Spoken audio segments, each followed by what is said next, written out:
Hi, this is a video that we are shooting for all our stakeholders across the European Union that are striving for a transition towards low input, resilient, and sustainable European farming systems. We have been working as part of the Emphasis project for 4 years now, tackling the following question. Next slide. What are the systems, dynamics, and the behavioral factors that constrains our transition, both at a local and a pan-European scale? And of course, we are tackling this question because ultimately what we want to achieve is how we can organize both within our territories and across multiple scales at a European Union level to accelerate this transition.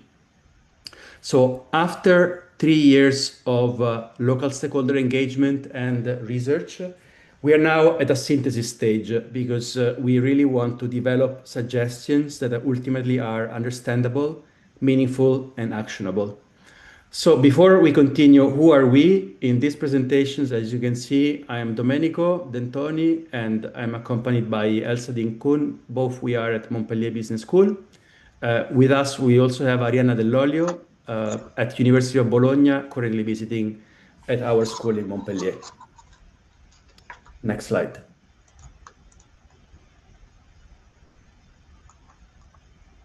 So just to keep it short, in the past 3 years, we try to do our homework in the best possible way. We have collected plenty of data and engaged with local stakeholders. Our reason to collect all this data and engaging with stakeholders is to really ground our suggestions on what we understood from our territories. So we selected 10 cases. As you can see in this slide, they are very different in terms of geographical regions, sectors, and themes. They go from regenerative agriculture to reducing pesticides. Some engage with protein autonomy, organic biodiversity promotion, agroecological measures, schemes, and so on and so forth. But what we have all in common is they are trying to engage in, broadly speaking, the same transition. We did studies both to collect farmers' perspectives, consumer perspectives, and then we have engaged in policy and business workshops within the cases themselves and at a European scale level. We produced the same type of reports that we are producing now at a pan-European scale. We have produced them also at these 10 local scales to really voice and synthesize the perspectives of the stakeholders involved in all these places. So what we have done now and what you will see in the next slide is an overarching synthesis of all this work that we have done in the past 3 years. Next slide.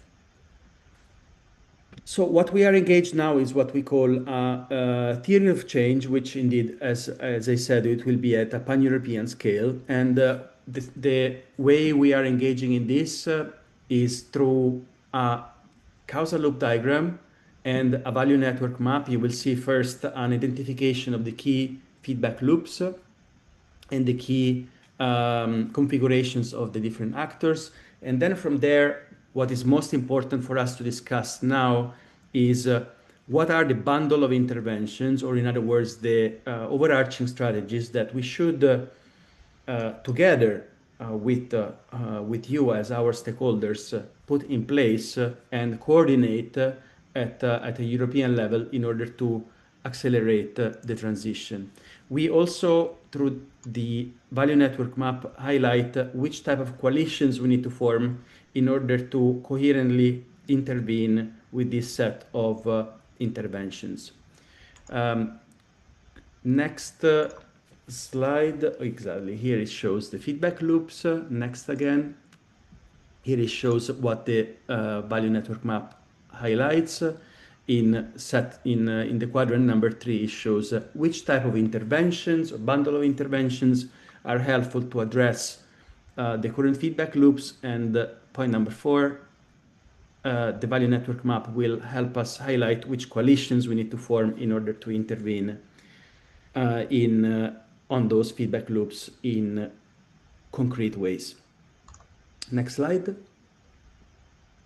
So from all of our analysis, first of all, what we saw, perhaps not surprisingly, is a number of feedback loops that are currently acting together to slow down often, if not to completely impede at the moment, our European transition towards low input, resilient, and sustainable agriculture. This goes to some that are much broader, such as, well, the spiral of climate collapse we are in, and on the other hand, the current efforts of climate change adaptation that are taking place. So these are two overarching feedback loops. Within these two broader feedback loops, one reinforcing and one balancing, there are two other ones that are taking place. One really has to do with the future of farming. And in that feedback loop, you see, well, you don't see it now, but you will have a link to explore the map more in detail as you explore this, how farming is becoming more challenging, intergenerationally in particular, because of the broader spiral of collapse and adaptation that we are part of. And so it's particularly important to think about how that could be reverted. The fourth feedback loop that you see at the bottom, ecosystem services, it indicates that the more we can actually intervene with sustainable practices, the more we can benefit from them once we create a positive spiral to it. Other three that you see in the top right corner of this slide is the economies of scale. So currently, value chains are organized for efficiency, and that basically means that the more we have unsustainable production and consumption, the more the system, the economic and the value chain system is encouraged to make that unsustainable food production efficient. But that could be reverted, and the key here is how it can be reverted, so that we will see it next. Just one second back, Elsa. There are three broader feedback loops that go more into the political and social context, communication spiral, producer and consumer disconnection spiral, and polarization spiral. Those clearly are part of the broader problem that we need to tackle here. Next slide. And I pass the word to Elsa. Thank you. Yes. So how do we achieve a systemic change towards sustainable farming and food? So once we identified these loops that Domenico just presented and these spirals in the system, we identified a set of leverage areas and leverage points where we want to intervene in this system. And we determined strategies, which are bundles of interventions, as Domenico mentioned, that we strategically combine to achieve systemic change. And so I will present these strategies briefly, these bundles of intervention. I will have to be succinct, but you can find detailed explanation of all these strategies and the way we combine them and the way we implement them in the system, along with very practical examples. You will find all this in the resources that we will share with you via a link. So you can take your time to explore this more in depth, but I will first give you a succinct overview of these strategies. And so what we are interested in is, if you think that our representation of the system is accurate and complete, and most importantly, if you feel these proposed strategies and their combination are relevant to you. So that's really what we're interested in and what we would like to discuss with you in the workshop. And so we defined 7 strategies or bundles of interventions. The first one is affordable purchasing. And so the objective here really is greater affordability of sustainable products, shifts in consumers' choices, and so shifts in demands, greater for greater demand for sustainable products. And so we mobilize different instruments. For every bundle of intervention, we mobilize different types of instruments. For this one, what we propose to mobilize is, so A, price incentives through subsidies, discounts, tax breaks. And so we implement this. And so this is really to target this leverage point here, which is the price of sustainable products. And then another type of intervention for this bundle is sustainability labeling and nudges. And so this is really to to have greater transparency in value chains. So transparency mechanisms such as labeling. So that's the little B here. I thought you were seeing my mouse, but yeah, so more transparency mechanisms through labeling, and also through, for example, sustainability accounting. But this instrument is also implemented through, also targets this leverage point, which is consumers' preferences for sustainable food. And then finally, there's another last type of intervention that we mobilize, and this is consumers' awareness and advocacy campaigns or education. And so this is really to increase consumers' awareness of the benefits of sustainable farming systems. And it also targets this leverage point here as instrument B, so consumers' preferences. So yeah, this strategy is really to enable shifts in consumption patterns. That's bundle number one. Then we have bundle number two, which is value chain alignment. Here the objective is really more on the supply side, so market expansion, market of sustainable products, of course, greater value chain coordination, and the development of regional markets.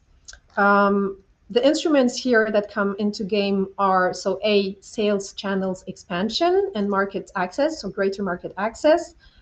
This is and this is done by leveraging this leverage point here, so market demand for sustainable food products. Then there is intervention B, which is value chain governance through, for example, public procurement. And this is really to increase, to achieve greater value chain coordination. So that is one important leverage point for this instrument. And also bargaining power concentration, with the idea here to achieve better balance, a greater balance in bargaining power, price setting power, and negotiation power across the supply chain. So rebalancing these power dynamics. Finally, there's another type of instrument, which is cross-sector collaboration, and for example, through regional action platforms. And so with this instrument, we aim to enhance multi-actors and multi-sector collaborations for sustainable farming systems. So this is bundle number 4, which is more on the value chain and supply side of sustainable products. Then we have bundle number 3, which is farmers' transition support. So here the target is really the farmer and supporting them to enable them to transition towards sustainable practices. So the objective with this bundle is really to de-risk the transition. Transition risk reduction, to increase farm viability, so that implementing these sustainable practices at farm level contributes to greater farm viability, and to increase adoption support, so greater financial support and general support for farmers to adopt these practices. And so this is done through transition incentives and cap-linked payments, for example. And so this targets this leverage point here, which is farmers' access to transition finance. So that's one important variable in the system that we leverage through this instrument. Then there's B, financial assistance and investment support. And so this is really to reduce the bureaucratic burden of these sustainability schemes, and so that it's to have reduce really the bureaucratic and administrative burden of these schemes, which we know is often a barrier for farmers to take these schemes up. This instrument also targets this leverage point here, which is risk reduction schemes for farmers to transition, again, with this idea of de-risking the transition. Finally, there's also C, so instruments that are linked to advisory services, training and demonstration learning. So this is more on the knowledge and advice sphere. And so the leverage point that is targeted here, or that is leveraged here, is farmers' access to advisory support and to decision support tools. So this is for support to farmers directly, bundle number 3. And then we move to bundle number 4, which is results-oriented architecture. And so here the objective is to achieve greater results-based governance. So a governance system where results are actually visible and are an objective of the governance system. Performance incentives where good performance is actually rewarded, but also adaptive implementation with a certain degree of flexibility so that it's not too constraining for stakeholders to adopt these measures. And so here, instruments that we mobilize are participatory governance frameworks. This is an instrument that is really important through this leverage point here, inclusive policy formulation, so greater inclusion of citizens, of stakeholders, which ultimately can help build trust and enhance trust, namely in institutions. And then we have B, results-based payments, which is meant at decreasing the risk for farmers in transitioning towards sustainable farming systems. So this is this area here. And then we have C, instruments that are more towards trust-based monitoring and adaptive implementation with this notion of flexibility, what I mentioned earlier. So the idea that that these schemes should be adaptive and to some extent flexible to allow tailoring also to local social context and environmental contexts. So this is the fourth strategy, results-oriented architecture. Then we have bundle number 5, which is the participation credibility loop. This is a real important one where the objective here is to achieve greater democratic engagement with more transparency within institutions and also overall in supply chains as well, in order to achieve greater levels of trust overall and greater cohesion and less polarization, as we know that currently this is that we're increasingly living in a polarized world. So so the idea with this bundle is to address this. And so here, instruments that we are going to leverage or to implement, or that we propose to implement, are so inclusive participation channels. So this is a leverage point. So through this leverage point here, inclusive policy formulations, which is one that we already mobilized through a previous bundle, again with this idea of increasing transparency and trust. It will also leverage this leverage point here, which is citizen consumers advocacy for sustainable farming systems, so encouraging participation of citizens. Then we have the type of instruments that's instruments B, which is about disclosing impacts of practices and impacts of disclosing the consequences of practices through sustainability signaling. And so this for this instrument, we leverage, again, transparency mechanisms, because this is, one, as we will see later in a further slide, this is one leverage point that is leveraged multiple times. Then we will have local multi-actor dialogue platforms. And the idea here is really to enhance, again, multi-actor and multi-sector collaborations for sustainable farming systems. So this is, again, another leverage point that we also mobilized earlier. We will see how this all comes together later on. And this instrument is also meant to achieve greater to enable political coalitions for sustainable transformation. So this is another important leverage point or variable that we leverage in the system to implement this bundle. So that was bundle number 5, greater participation for greater credibility and greater trust. Then we have bundle number 6, which is collective capacity building, mainly for farmers. So this strategy is really more targeted towards the farming community. And here objectives are to encourage peer learning, because we know this is very effective in the agricultural sector for farmers. So more peer-to-peer interactions to support and enhance farmers' networks, and to achieve greater social diffusion of practices, of sustainable practices. And so here instruments that we will use, or that we propose to use, are the co-creation and collaborative learning systems, and so this we implement through more multi-actor and multi-sector collaborations again, and also here through this variable, which is meant to, with the idea to reduce the disconnect between producers and consumers, so more proximity between these two worlds. And then we have farmer discussion groups and peer exchanges as another instrument that we will that we propose to implement through this leverage point here, which is more farmers peer-to-peer collaborations and more demonstration activities, so showcasing more successes. Finally, we have farmers association campaigns and community mobilization. So this is instrument C.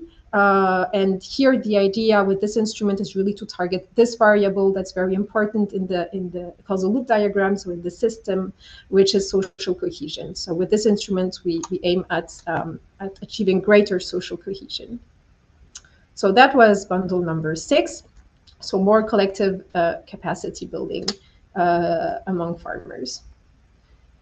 Then we have the last strategy, which is also, they're all important, of course.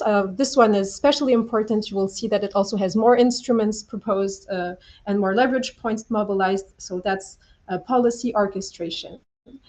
Here, the aim is really to achieve greater policy coordination through multi-level governance and coherence across levels of governance. So greater coherence, greater alignment of policies overall. So alignment, of course, towards sustainability and towards prioritizing sustainability. So here the instruments that are mobilized are, so policy advocacy for sustainable investment, for example. And so this is implemented through the leverage point, this one here, so more political coalitions, for sustainable transformations. Then we have instrument B, which is cross-level government alignment, so greater alignment. And this instrument actually leverages several leverage points in this little subsystem here. So transparency mechanisms, as earlier, but also addressing counteracting forces. So, for instance, the profitability of unsustainable farming. This is a counteracting force in the system that absolutely needs to be addressed, and so that's why we propose to target it as a leverage point as well through this intervention. And then there's also the regulatory pressure for sustainability that comes into play as a leverage point. So, of course, regulations alone cannot work. I think we are well aware of this now, but it is also an important leverage point for this bundle of intervention to be able to work and to be effective. Finally, so then we have still, two types of instruments. So C is multi-actor collaboration and education. And so here the idea is, again, to enhance multi-actor and multi-sector collaborations for sustainable farming systems. And then we have D, coordinated value chain governance. So, also linking to bundle number 2, that was about value chain governance. We also consider it part of policy orchestration, that policies also cover the value chain arena.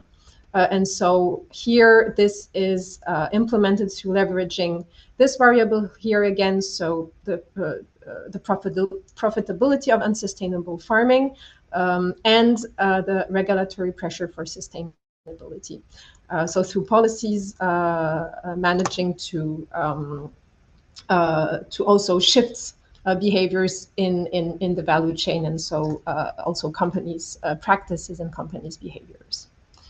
So as you see, we mobilize multiple leverage points through these combined bundles of interventions. We also mobilize different types of sectors, of actors.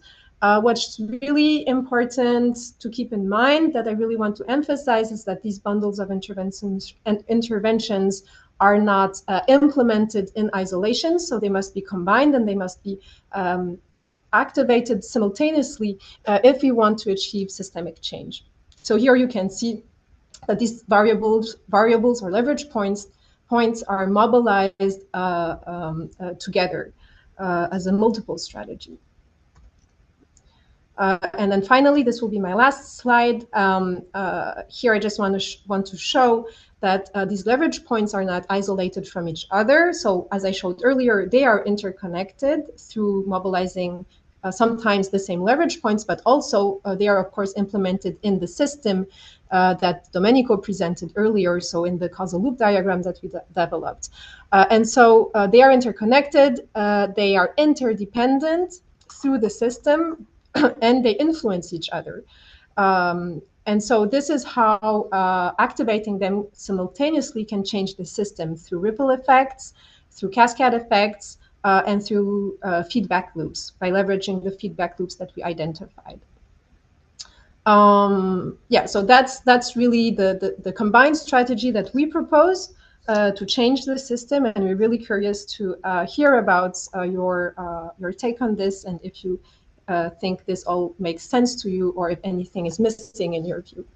I will now pass the word to Arianna to tell you about the actors that are involved in this whole process. Thank you, Elsa. So hello, everyone, also from my side.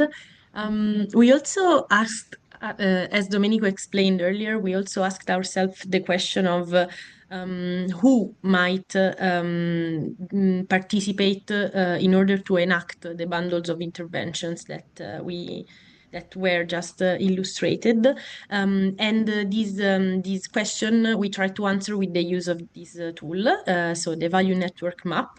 Here you see its integral version, which is full of colors, but we have also broken it down, and we will show you now very, very briefly the single intervention bundles and how they act on how they might act on the value network map.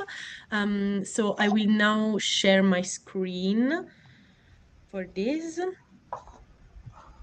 And we are also moving at this stage onto the Miro board, which is another tool that you will have access to alongside of this video, and where you will have the chance to both have, as Elsa was announcing, have a more comprehensive look at the causal loop diagram with the interventions inserted.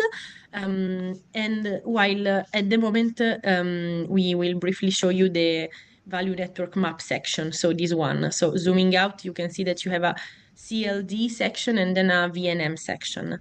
So as for the value network map, which, let's say, coalitions of actors might arise when enacting bundle number 1, for instance? We will not go into detail at the moment because you will have the chance to look later, but basically what we imagined for this is that for sure that might be the intervention of EU member states governments into providing subsidies, for example, since we are tackling sustainable purchasing, while also, for example, involving sustainable farmers and interacting with public caterings. So this is just to give you a few examples of the coalitions that may arise from an intervention of this kind.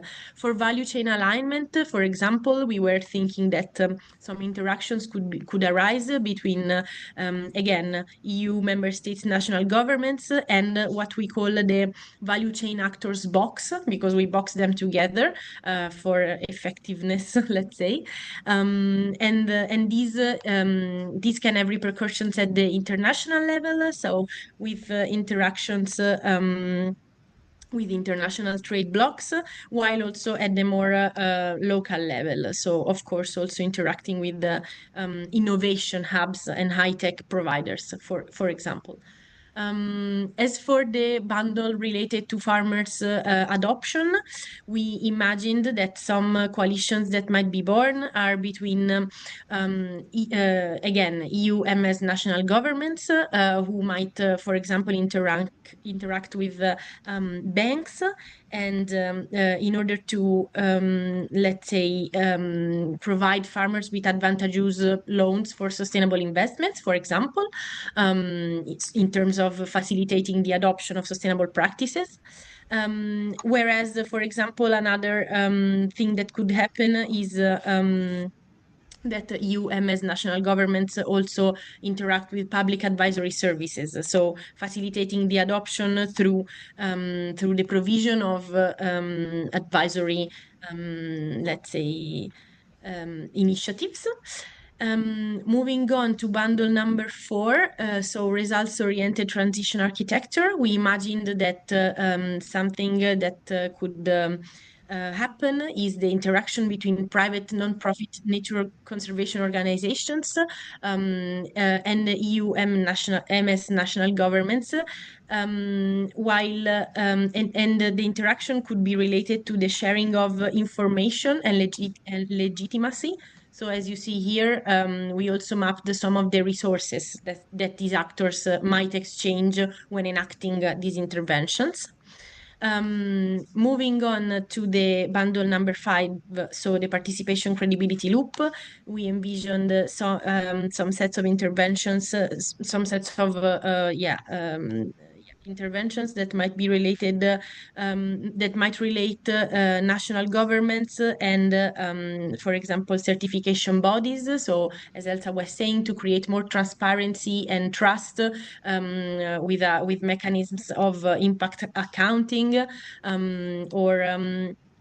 for example, creating fruitful interactions between local governmental agencies, consumers, consumer farmers associations, and again, providing feedback back to the governmental level.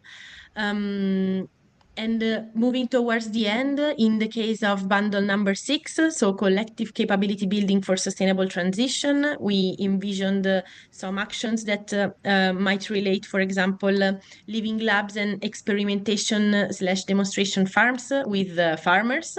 So in order to collectively build knowledge and share information resources, also thanks to farmers associations, but also always with a link, at least in our opinion, with the national governments that need to support these realities in order for them to thrive in the case of this intervention.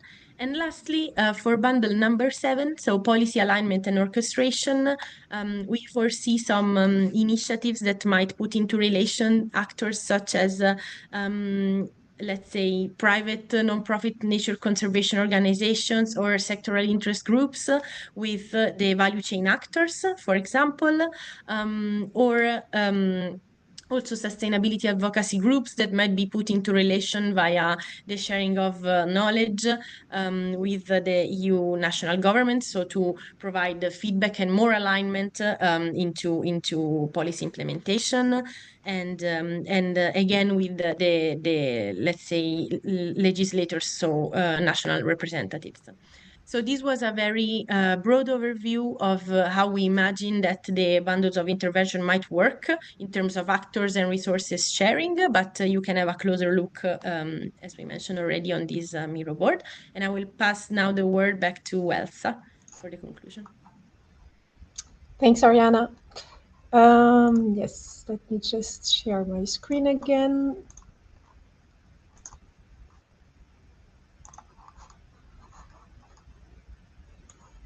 So you see the, yes, you see the slide, right?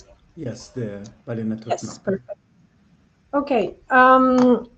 Yes, so as I said earlier, we're very eager to have your contributions on this work. This is all work in development. Well, we're working on this since a long time with also multiple partners, but we are really eager to have your feedback on this and to have your expertise and contributions to enhance these maps and to bring them the most closest possible to reality and to enhance the relevance and accuracy of the interventions and the theory of change that we propose. And so we would like to know if you think these intervention bundles, if you think that they're clear, if they're meaningful to you, is their complementarity coherent? Are they complementary enough in your opinion? Are they sufficient, or do you feel like there are gaps? Are we overlooking some important points that we should add in our strategy? We're also interested in your opinion about the actors coalition that need to be built, that need to be established or scaled to achieve this transformation. So are the actors coalition and the resources sharing that we propose clear enough? Are they meaningful? Do you think they're feasible? Do you think they are scalable? Are they necessary and sufficient, or would you propose something different? And so here again, we're very eager to hear your take and your opinions on this. More fundamentally, we're interested in knowing your views on what you think is missing, if there is anything missing, if there are any blind spots, again, if we are overlooking anything, and what would you change in this draft theory of change that we proposed and that we... May I add one word, Elsa, on this before you go to the next slide?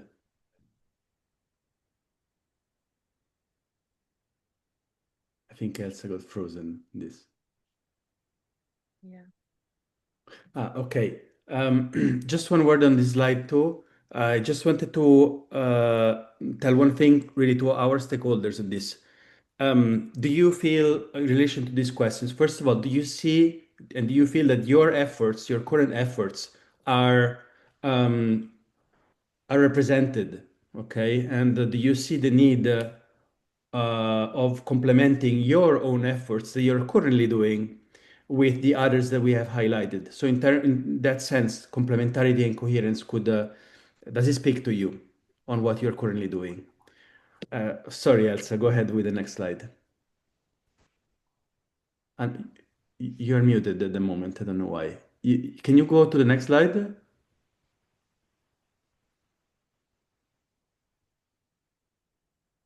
We can't hear you. Can you scroll to the next slide? Yes, okay, great. We cannot hear you, Elsa, so I will speak on this slide, okay? No worries.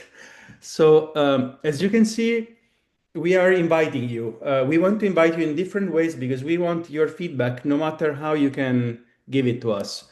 So, first of all, if you happen to be available on March 25th from 2 to 4, please register at this link and join us. We will make sure that both this presentation and the access to the maps will be ready for you. In case that you cannot join on that date, you will still have a link that you can access here, resources accessible in the resource folder, in order for you to provide your written feedback through the online form. So in no matter in which way, please reach out to us, and we will be willing to engage in a conversation with you. And we are going basically from here to June in a process where we want to bring the best of the results that we are getting from this, to see your efforts seen, to make sure that your efforts are represented and then brought in complementarity with the others. So this is it from our side. Please engage with us. If you have questions, email Elsa or reach out to us directly through the links that we have shared. Thank you so much, and let's transform European agriculture together as a collective effort. Thank you so much. Thank you.